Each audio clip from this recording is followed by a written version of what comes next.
Welcome to another inspiring episode of the No Limits Life podcast, where we share story of impact, purpose, and passion. Let's begin with today's quote from the No Limits Life 60 Seconds Daily Boost. Parents, life's most devoted drivers, carrying not just our children, but their dreams and destinies. No GPS needed. Our hearts know the way. And our guest today is the embodiment of this quote. Dr. Mark Smith, also known as the Shark, is an IFBB Professional Bodybuilder, a respected senior professor at the University of Advancing Technology, and a highly regarded expert in leadership and business. With an Ed.D, a professor, yes, in organizational leadership, an MBA, and a master's in leadership, Dr. Smith brings deep academic knowledge combined with real-world experience across a wide range of industries.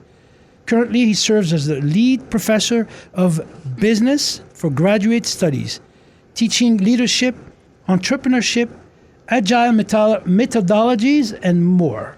He's also the author of several impactful books, including The Power of A.I, How to Not Suck at Leadership, I need that one. Yeah, me too. The Locomotive Principle, and Co-Parenting with a Toxic Person.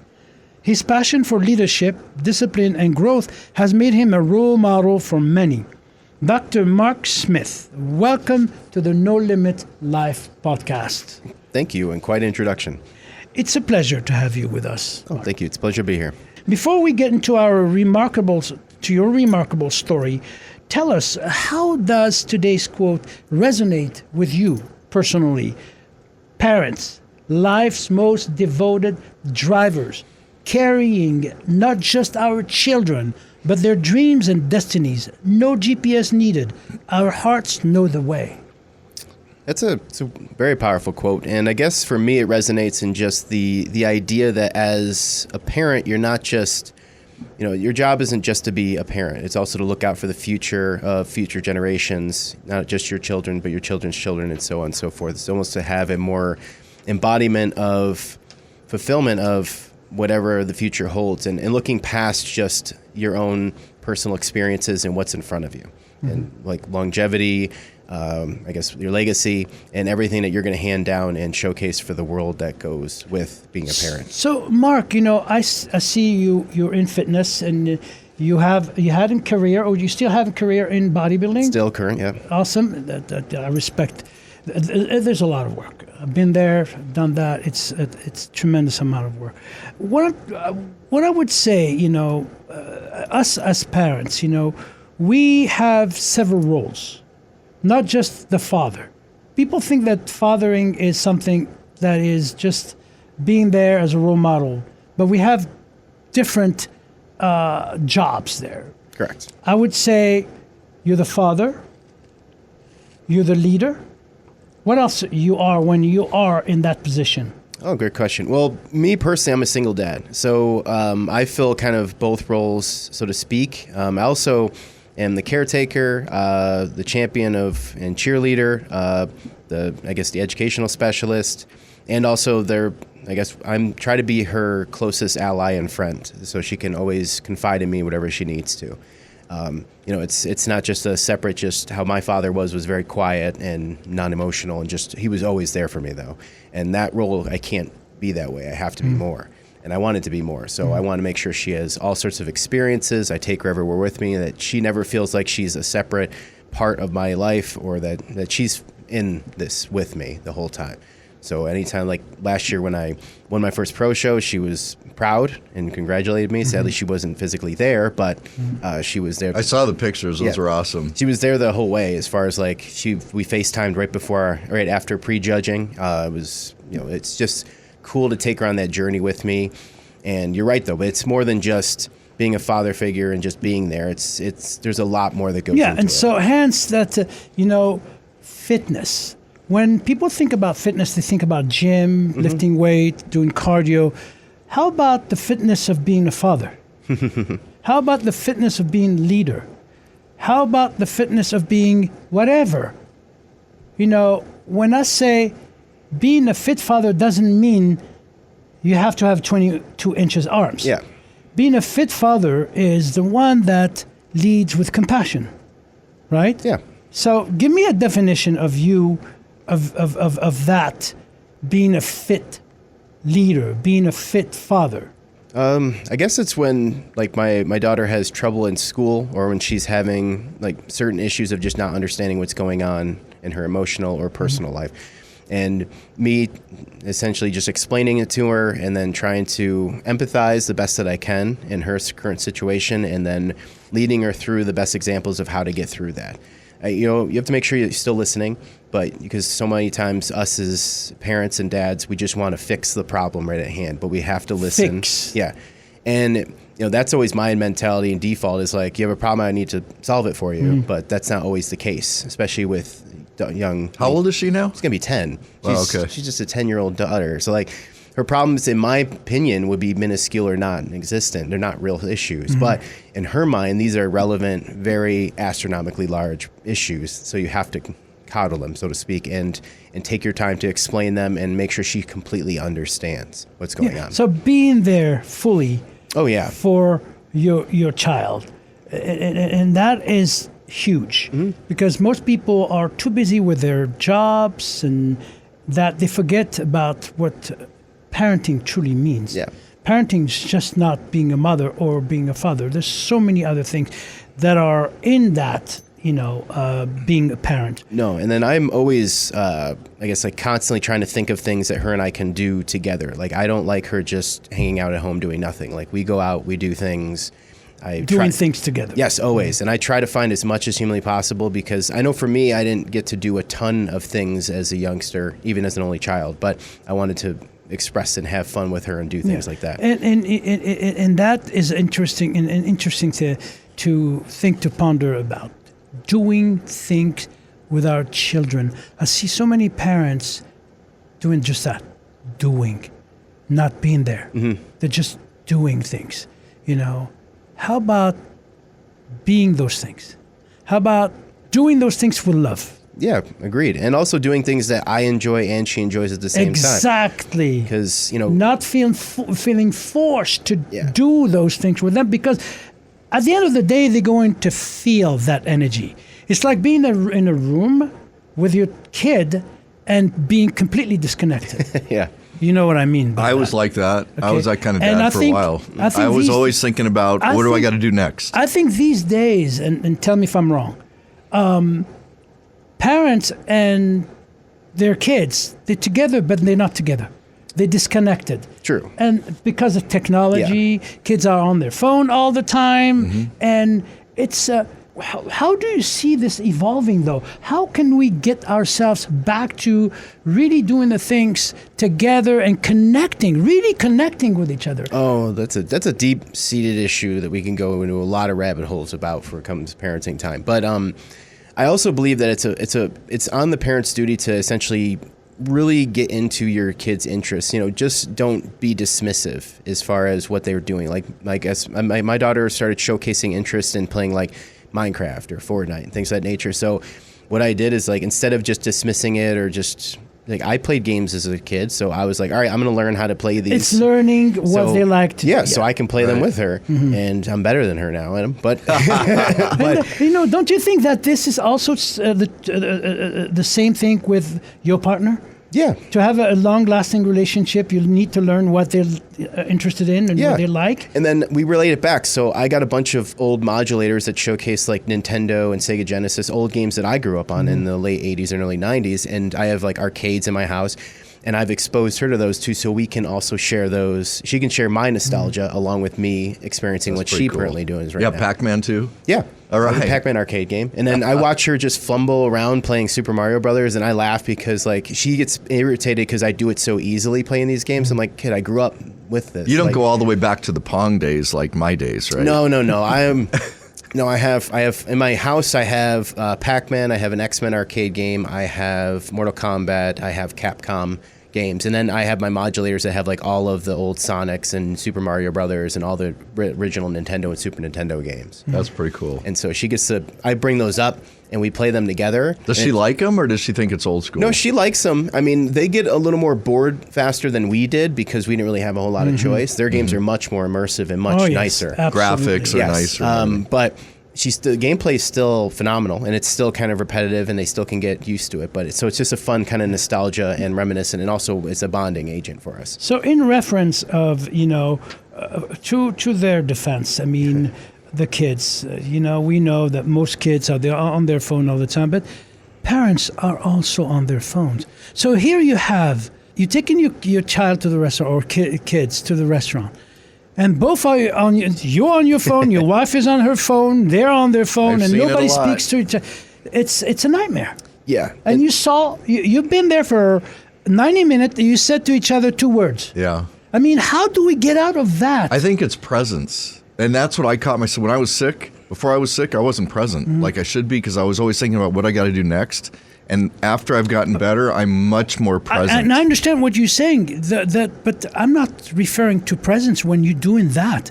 When you're actually on your phone. But you're not present. You when have you're to be on there. your phone, you are not. I think it's a choice of activities. Yes. I think one of the benefits of my specific kind of lifestyle, and you probably can attest to this, is like going out to eat's not a thing for me. Like, we don't do it very often. To me, that's not an experience. You're active. Yeah, that's not being active. Like a lot of normal, regular people would be like, "Oh, we're gonna go out to eat. That was our night out." I'm like, that's not a night out. That's just. Yeah, my son and I would go to work out together. Yeah, So me, I always try to do something active. Like now that my daughter's getting a little bit older, I'll take her like axe throwing, and like she loves doing that. That's actually listen. This is the answer to this. Parents out there, if you are if you're throwing axes, you're not on your phone. If you're on your phone all the time with your child, whether it's watching a movie at home or going to the restaurant, get out there. Yeah. Go do things. Go for a bike ride. Go for a walk. Do things that are active. Not only it's good for the body, but it's good for the mind as well. It's not numbing. So I guess what's happening is most parents are numbing, using devices. Well, I think that a lot of people get exhausted too. By the end of the day, if both parents are working, they've been up since 5 in the morning, and now they're going to eat at 6, 7 o'clock at night, and they're wiped out. Yeah, they got nothing left. Yeah, that's true. The energy, but Mark, you said it very eloquently. Go out there. Ken, when you're referring this, exhaustion, you're tired because you were not active. You were behind a desk all day long, and you didn't take time to go out there for a walk and replete that energy. So it's your fault because you stay there, and of course you have no energy to take care of yourself. And all you need you want to do is go home and drink a glass of wine and just collapse in your bed. Yeah. And forget about your kids. That's probably a pretty normal day for most people. For most people. Stay up late watching what some I'm kind of content. saying, as you said it eloquently, be active. Well, I think in this day and age, there's a golden age of it. I know me growing up in upstate New York, we didn't have a lot of kid-friendly places to go all the time. It just wasn't a big thing. But like, I live in Phoenix, and like, I can go half a mile down the road, and there's literally like 4 or 5 different locations of random things I can do. And as she's gotten older, there's more sophisticated things we can do: ropes courses, go-karting. Like take her to Great Wolf Lodge at least once or twice a year, which is easily 10 to 12 hours of your day that you are not going to be on your phone active, because it's an indoor water park. And I always joke and say it's a kid's casino, because there's not anything, there's never a dull moment in that place for these people. Yeah. And so and then I enjoy it because it's still stuff I like to do. Granted, I'll get tired a little bit faster than she will, but we still can experience it together, and there's so many other things we can do. And so it just works out that way. It's just about creating that environment. And for me, I mean, I'm again single dad, and I only have my one daughter, and I'm not having any other kids. So every other parent that I've ever met or interacted with has always told me that those years go by so quick, and that you shouldn't essentially waste them. Yeah, don't. I'm telling you, it's just... Well, it is, because I remember when she was born, like, this is almost 10 years ago, and now she's going to be 10. Pretty soon she'll be a teenager. Well, the scary thing is, every year that goes by, it goes faster. Yeah, I agree with that. And she's getting taller and bigger, and now she wants to hang out with her friends more, and like, it's slowly but surely. And then, but trust me, I have a daughter as well. I love my daughter to death. And, when they get older, it's not that they don't love you anymore. but they are going to be distant. No, it's fine. I usually, lately, I've just been including her friends into our stuff. So That's that way, awesome. it takes a little bit less burden off me to be the active, like as much active as she can be, but it also, like, I still can experience It's and a have fun with different them. kind of style of parenting. Yeah. A different kind of parenting. Mark, how do you balance your multiple roles and careers in bodybuilding, being a professor and a father? That's always something I always come back to, and I tell my students about it all the time. It comes down to time management, and I always say it's prioritization of what is important to you. Bodybuilding for me has been a lifestyle for over 20 years now, and for me, it gives me a lot of structure and ability to plan, be prepared, and always have something ready to go. So I'm not ever fumbling through the day. So that's always a plus. Are you one of those guys that prepare every single meal for themselves? If I have to, normally, because a lot of times I work from home various days and I don't have to go into campus That's for nice. long hours. That's great. I have a privileged job at the moment. I earned that right over time. Nice.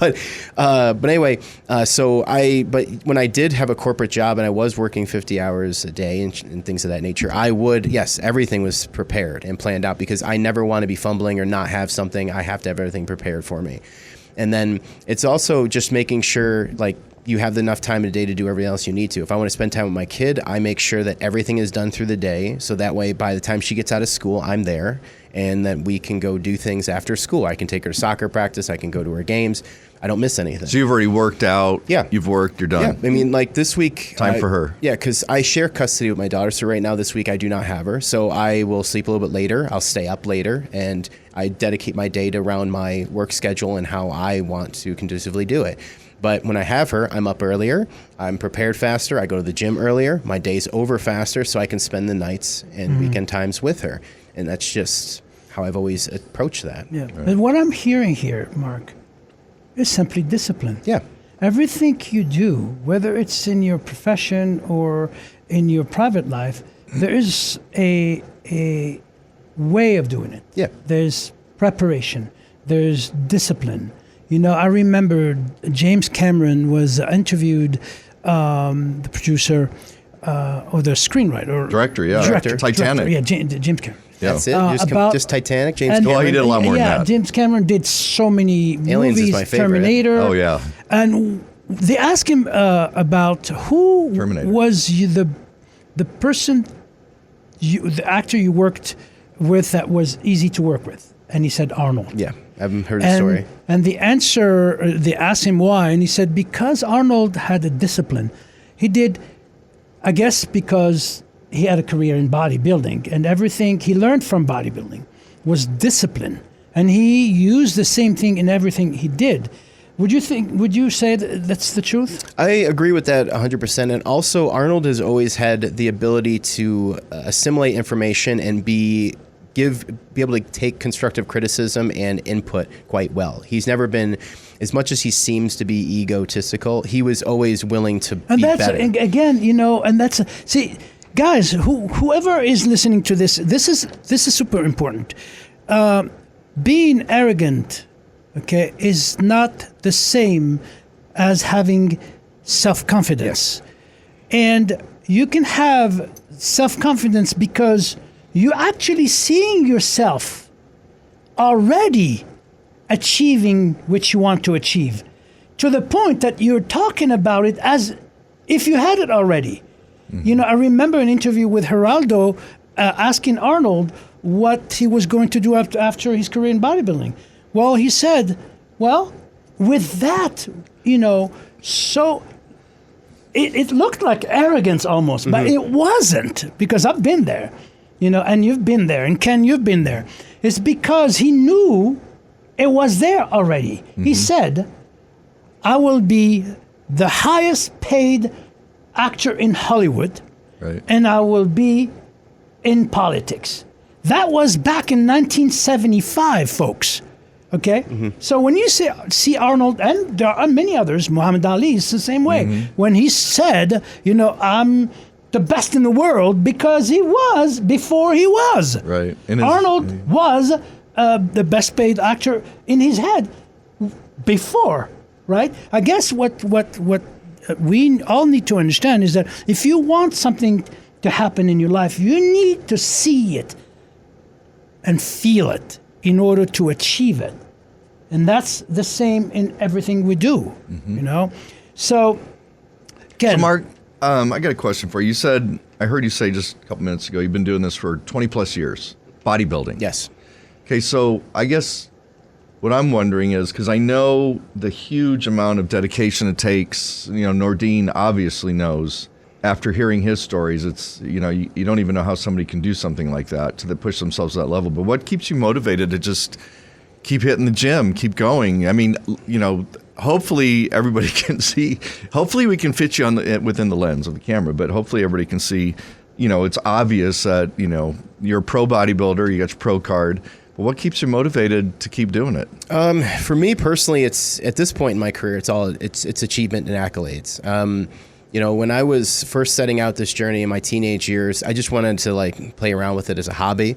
And then I became fixated on it. When I got in my early 20s, I wanted to be a professional. I wanted to get my pro card, and that was a goal I set for myself, and I pushed through it for as long as it took, and I finally got it like 6 years ago.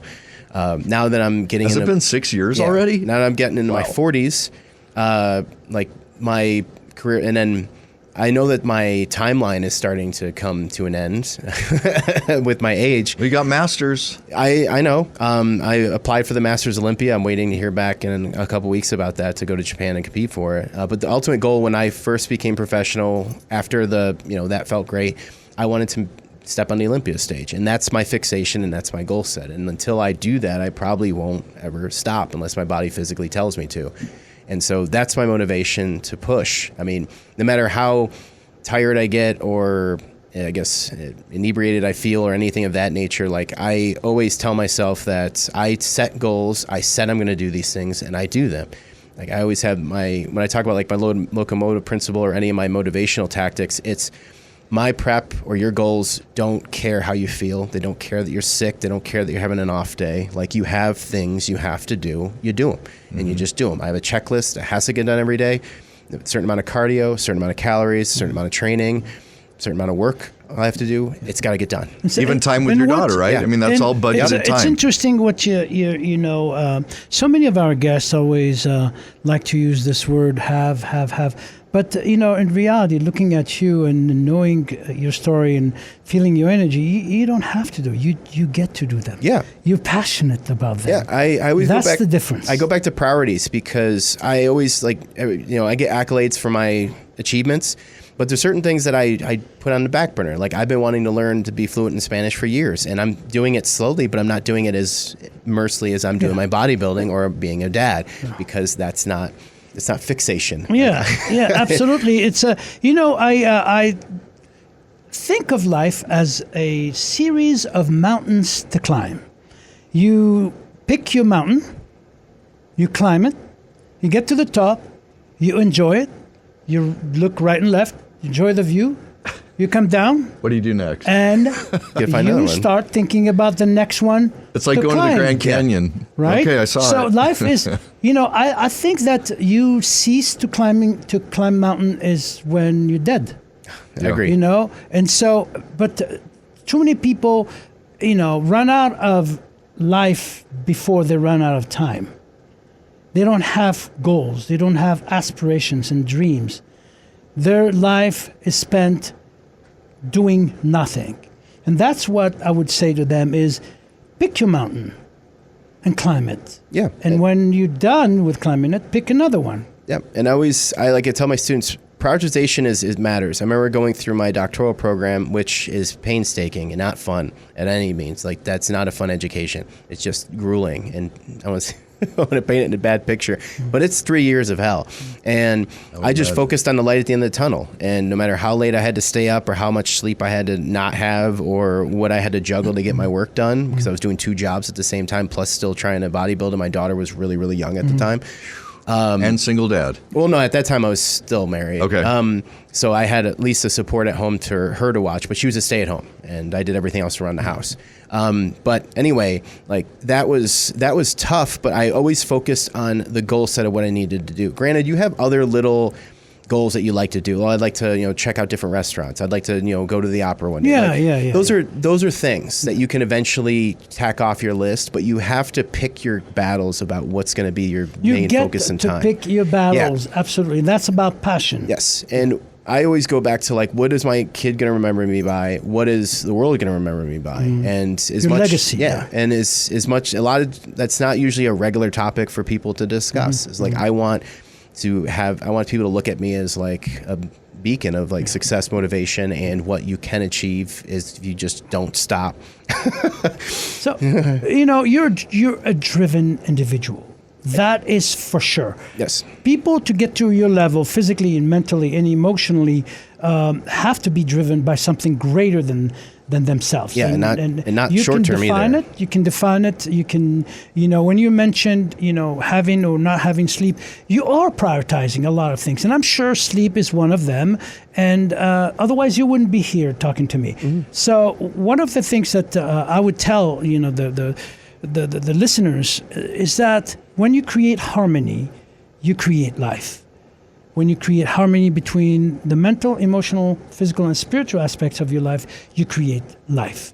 So thank you. Thank you so much for being in the show. Ken, do you have another question to I ask? just think, I got to let everybody know, all of our viewers know that, I gave Mark a text, and I told him about this podcast. I asked him, could you come here? And I thought, I don't know if he's going to do this because this is over 100-mile trip for Mark just to be here. But it's one of the things for Mark, it's just so cool. Him, he does things because he sets his mind, right, and he does them, and it doesn't matter what it is. I think there's a lot of people that wouldn't have done it. And, I think a lot of people would have said, yeah, that sounds cool, but no. I agree. And this is why I thank you very much for driving all the way and coming here. Awesome. And to do this. We have so much to talk about, but I have to remind all of us that these shows that we are doing, the No Limits Life shows, are short but impactful. Yes. And straight to the point.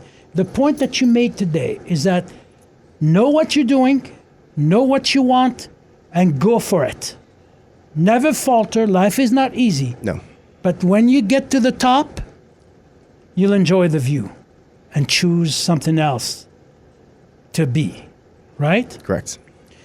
So thank you for watching. And folks, if you want to share this show with others, please by all means do so and subscribe. And to everyone else who think that, I wanted to mention that bodybuilding is just something that is physical. It's all muscle head. We have the living proof here with Dr. Smith that it's not the case.